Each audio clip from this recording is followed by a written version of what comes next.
गृह मंत्रालय के कमेटी रूम में मेरे साथ उपस्थित श्रीमान मानिक शाह जी, मुख्यमंत्री त्रिपुरा, श्री विप्लव देव जी, पूर्व मुख्यमंत्री त्रिपुरा, त्रिपुरा मोर्चा के स्थापक अध्यक्ष प्रद्युत जी, विपक्ष के नेता अनिमेश जी, त्रिपुरा से आए हुए मंत्रीगण और संगठन के सभी पदाधिकारीगण, विधायक, चेयरमैन TTADC और गृह मंत्रालय के सभी ऑफिसर्स। आज त्रिपुरा के इतिहास के लिए एक ऐतिहासिक दिन है। आज इस समझौते से हमने इतिहास का सम्मान किया है, गलतियों को सुधारा है और आज की वास्तविकता को भी स्वीकार कर तीनों चीजों का सामंजस्य कर हमने भविष्य की ओर देखने का काम किया है।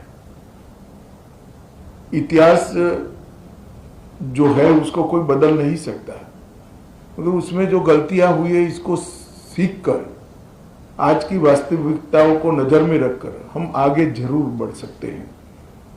और मुझे आनंद है कि त्रिपुरा मोर्चा ने, सभी ट्राइबल पार्टियों ने और सभी ऑर्गेनाइजेशन ने इसके लिए बहुत कंस्ट्रक्टिव रोल लिया है। और भारतीय जनता पार्टी की त्रिपुरा सरकार ने भी शुरू से इसके लिए प्रयास किया। विप्लव जी उपस्थित है, मानिक शाह जी यहाँ उपस्थित है। मानिक शाह जी ने भी बड़े इंटरेस्ट से बारीकियों में इसको स्टडी कर अंजाम तक पहुंचाने में बड़ी अच्छी भूमिका अदा की है। मुझे विश्वास है कि मोदी जी जो विकसित भारत का स्वप्न लेकर चले हैं, वो स्वप्न में त्रिपुरा भी अपने योगदान के लिए भी कटिबद्ध होगा और अपने हिस्से के लिए भी कटिबद्ध होगा। जब विकसित भारत बनेगा उस वक्त त्रिपुरा भी विकसित त्रिपुरा के रूप में आगे पर स्वप्नों के साथ आगे बढ़ेगा। प्रधानमंत्री जी के नेतृत्व में गृह मंत्रालय ने उग्रवाद मुक्त, हिंसा मुक्त और विवाद मुक्त नॉर्थ ईस्ट की कल्पना को साकार करने का प्रयास किया है। हमने ढेर सारे संगठनों से बात की, सरेंडर्स भी बहुत हुए। करीब करीब 10,000 लोग हथियार छोड़कर मेन स्ट्रीम में आए हैं और इसी के कारण आज नॉर्थ ईस्ट में विकास का एक माहौल बना है। ब्रू रियांग का समझौता हो या सीमाओं का समझौता हो, शुरुआत उसकी त्रिपुरा से ही हुई थी और ये टर्म में अब क्योंकि हम चुनाव में जा रहे, अंतिम समझौता भी त्रिपुरा का हो रहा है। 2019 में NLFT SD के साथ समझौता हुआ था, 20 में ब्रू समझौता हुआ, 20 में बोडो समझौता हुआ, 21 में कार्बी समझौता हुआ, 22 में आदिवासी समझौता हुआ, 22 में असम मेघालय अंतर्राज्यीय सीमा का समझौता हुआ, 23 में असम अरुणाचल अंतर्राज्यीय सीमा का समझौता हुआ, 2023 में दिमासा शांति समझौता हुआ, 2023 में UNLF का समझौता हुआ और 2023 में ही उल्फा का समझौता हुआ और अब ये समझौता हो रहा है। तो कुल मिलाकर 11 अलग अलग प्रकार के सीमाओं से जुड़े हुए, अपनी पहचान से जुड़े हुए, अपनी संस्कृति और भाषा के लेकर संघर्ष करने वाले सभी के साथ सामंजस्य पूर्वक बात कर हमने संघर्ष को समाप्त करने की दिशा में काम किया है। मुझे बहुत आनंद है कि आज त्रिपुरा, हम विवाद मुक्त त्रिपुरा की ओर आज से आगे बढ़े हैं।